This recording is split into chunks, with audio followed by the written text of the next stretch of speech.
Rounds. Ação na luta, nocaute nos comentários.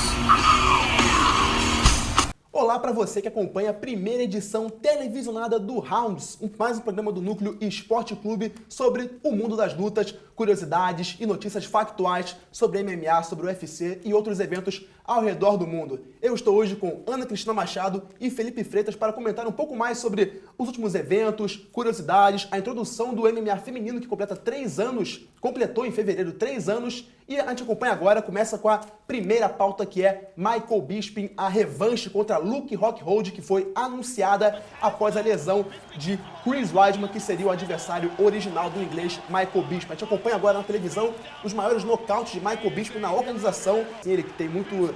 Ele é até meio unilateral nesse aspecto, ele é muito bom na trocação, mas o jogo de chão dele peca um pouco, tanto que a primeira luta dele contra o Luke Rockhold, ele perdeu por finalização. Enquanto você acompanha aí os nocautes, eu pergunto para você, Felipe Freitas, o que a gente pode dizer dessa luta remarcada, essa revanche depois de muito tempo? Ele enfrentou o Luke Rockhold já faz um tempinho, ele pode ter evoluído, melhorou seu jogo de chão, que era um grande ponto fraco dele. O Luke Rockhold é muito bom no chão, aliás, ele finalizou 3 das últimas 4 lutas. O que você pode esperar para Luke Rockhold e Michael Bisping 2? Eu acredito que o que vai ser dessa luta é, primeiro de tudo, uma justiça ao Bisping, que merece uma chance de título. Ele está na organização desde 2006, ele tem 18 lutas, 18 vitórias e 7 derrotas. E com essa luta contra o Rockhold, a gente pode esperar o Bisping mais inteligente do que o normal, porque ele está com o chão melhorado. Ele é um cara que, desde o início da carreira, ele tinha conhecimento da parte em pé e do chão, só que não era bom em nada. Com o tempo ele foi evoluindo e hoje ele é assim um cara que ele pode confiar na sua trocação. O Rockhold é um cara que tem uma boa noção de wrestling e isso pode trazer a vitória para ele. Nesse ano, em fevereiro, completaram 3 anos de MMA feminino, uma grande conquista para as mulheres no esporte. Vê agora na televisão lances da Johanna Jedrzejczyk, a atual campeã dos pares feminino, ela que foi campeã em cima da Carla Esparza, que foi a vencedora do TUF, que é o reality show que forma lutadores novas, promissores e promissoras. E o TUF que é muito importante nesse ganho das mulheres no MMA, por quê? Porque passa para os telespectadores e para quem está começando a acompanhar o esporte, que as mulheres podem sim se impor no MMA como os homens se impõem, e não seguirem mais os padrões de beleza tão impostos pela sociedade num esporte que era até então restritivo às mulheres. Ana Cristina, como é que você consegue ver essa imposição da beleza? Você vê que no mundo esportivo hoje em dia, no MMA, tá começando as pessoas estão começando a mudar a cabeça, estão começando a ter uma cabeça mais aberta para o mundo das mulheres no esporte.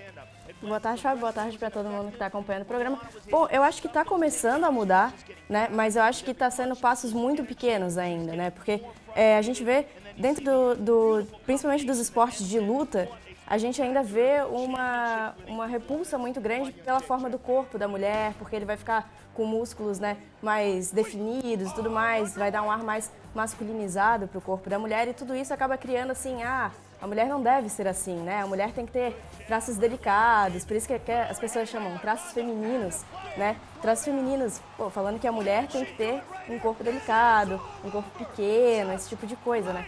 Eu acho que está começando a mudar, porque se não estivesse mudando, elas nem teriam espaço. Então eu acho que isso está começando a mudar, mas ainda é muito pouco, né? A gente pode ver no número de categorias masculinas e femininas, é muito diferente, né? E acho que é um começo, mas ainda tem muita coisa para ser lutado.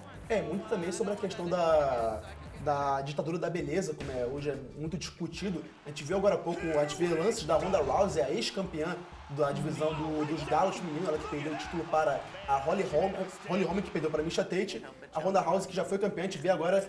Ela é muito falada não só por ser uma excelente lutadora, mas também pela beleza. Então acaba que impondo ela muito mais no papel, não do que ela deveria fazer, que é de lutadora, e sim da beleza, que muita gente julga ela não pela técnica, mas pela aparência, né? Sim, isso acontece muito mesmo.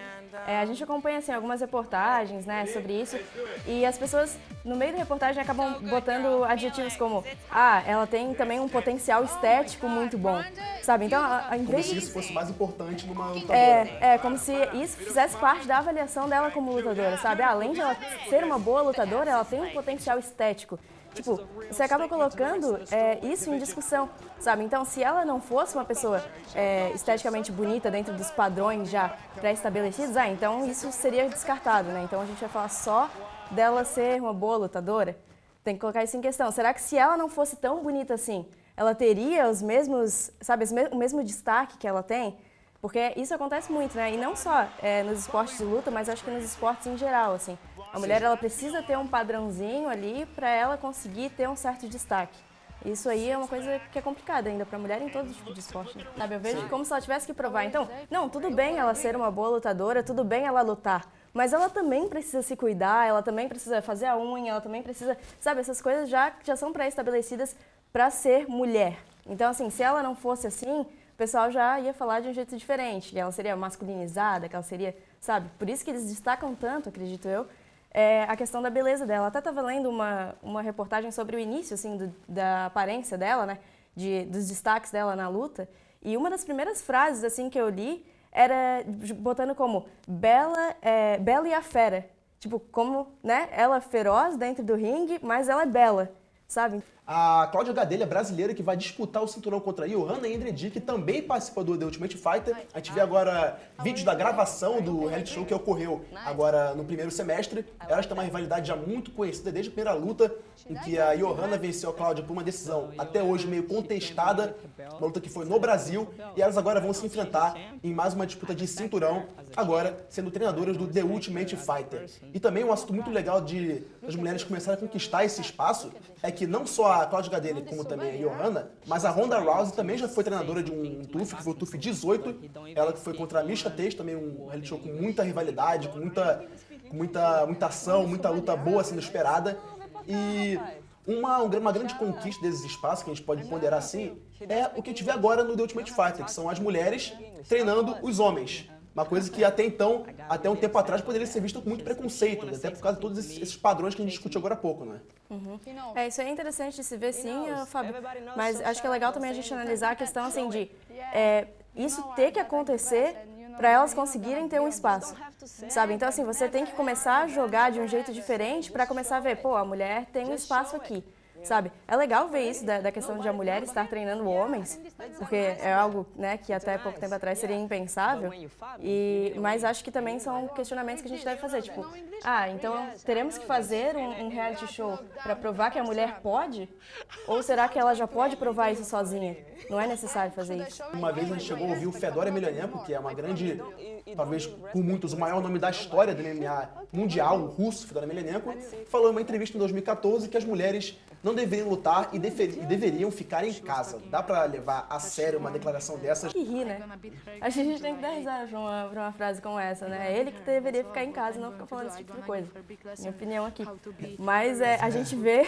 Comentário de Ana Cristina Machado, muito polêmico sobre o Fedor Emelianenko. Polêmico, Mas a gente vê, por exemplo...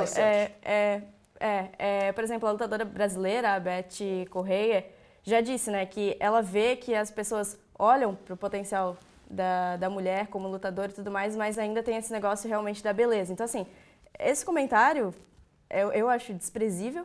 Infelizmente, muitos homens e muitos, né, em geral, ainda pensam, principalmente homens mais velhos, né, que têm uma cultura diferenciada, assim, viveram coisas diferentes, e ainda tem esse pensamento de que a mulher tem que ficar em casa, a mulher tem que ser delicada, a mulher tem que cuidar dos filhos, sabe? Ainda mais essa questão da violência. Não, é muito violento para a mulher, né? É porrada, não, mulher não é nisso aí. Sabe? E não, sabe? Tem que provar que não. A mulher não é o sexo frágil, entendeu? Ela pode fazer o que ela quiser, quando ela quiser, e ela tem potencial para isso. Fala agora do peso mosca masculino. E eu te faço a pergunta, Fritas. Ele mereceu esse title shot? Vendo que a gente tem falando dos brasileiros, a gente tem o José Formiga, que perdeu para o Henry Cejudo, que é um excelente lutador. Talvez ele estivesse um pouco melhor cotado do que o Wilson Reis, ou você vê como que nos moscas é uma escolha certa, visto que a categoria é bem carente de lutadores hoje em dia, né? Não é a escolha certa, mas os fatores, todo o histórico da categoria acabou levando para que o Wilson Reis fosse escolhido. Quem tava cotado pro cinturão perdeu, Henry Cejudo acabou perdendo depois, Formiga também.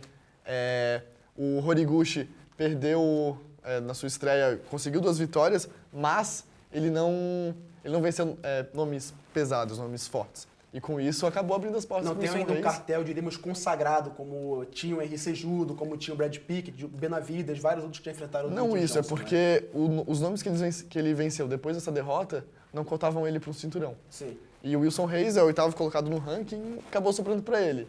E a categoria moça, como tu falou, sofre muito tanto pela falta de lutadores, quanto também pela dominância do campeão. O Mighty Mouse, ele é incrível, não Ele é tem muito ninguém completo, pra derrubar ele. Ele pode te nocautear, ele pode te botar pra baixo, não tem como... Acho que a minha opinião seria criar um cinturão de prata pros pesos moscas para que alguém conseguisse. Até nesse aspecto, a gente vê que o Wilson Reis ele é muito bom no chão, ele tem muitas finalizações no UFC, nas suas lutas, enquanto o Demetrius Johnson consegue ser ele consegue neutralizar muito bem, tanto em pé quanto no chão. Então você consegue ver alguma forma do Wilson Reis conseguir impor o jogo dele? Não, eu não vejo isso. Eu acredito que a luta olímpica do Mighty Mouse vai ditar o combate, com isso ele vai dominar o Wilson Reis por talvez 4 rounds e conseguir uma finalização ou um nocaute no ground and pound.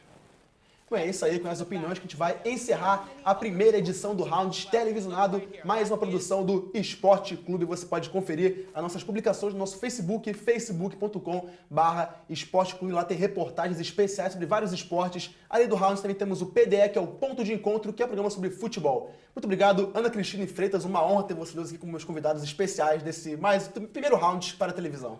Obrigada, Fábio. Eu super agradeço o convite aí que fizeram para mim. E que as mulheres continuem ocupando lugar no esporte, né? E mostrando que elas são capazes de fazer qualquer tipo de esporte, praticar qualquer tipo de esporte. E lembrando também que o UFC é esporte. É legal a gente deixar bem claro isso. Essa questão que o Felipe levantou da violência e da agressividade, né? São coisas bem diferentes. E eu agradeço super o convite e estamos à disposição. Agradeço também, faço as palavras da Ana as minhas e espero participar mais vezes. É isso aí. Muito obrigado. É isso aí. E também fique ligado nas produções aqui do nosso LabTele, que é o TJUFS, que está no jornal diário com as notícias do Brasil inteiro, da Universidade Federal de Santa Catarina, e também do Reportagem, programa especial com reportagens especiais sobre diversos assuntos. Valeu e até a próxima!